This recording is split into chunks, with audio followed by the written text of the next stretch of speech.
If you've ever had the ADHD zoomies, you'll completely relate to spending an entire weekend developing a recipe and then never writing it down. That's exactly what happened a year ago when I developed this delicious pear and pineapple marmalade. I did write down some suggested improvements for the next try, which included using fresh pineapple instead of canned.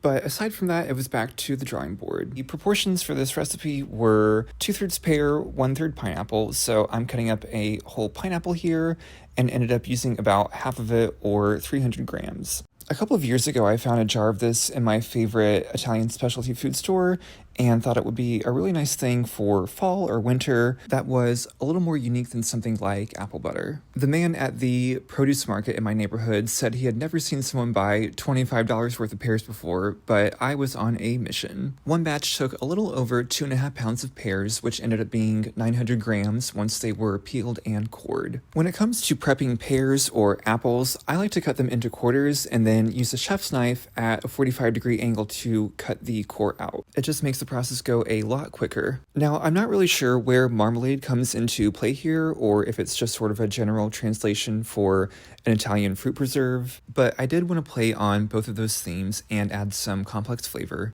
So I added zest and juice of 1 whole orange and 1 whole lemon to the fruit, along with 600 grams of sugar and a pinch of salt. Then I mixed everything together and covered with parchment to macerate in the refrigerator overnight. The next day, I transferred everything to a heavy saucepan and cooked until the mixture reached 221 degrees. This turned out pretty good, but I did think that the sugar and vanilla were a little bit overpowering. I also think pear preserves like this could really benefit from some cinnamon or ginger just to bring a little bit of warmth. So definitely need to revisit this, but in the meantime, it will make some really nice gifts to give out.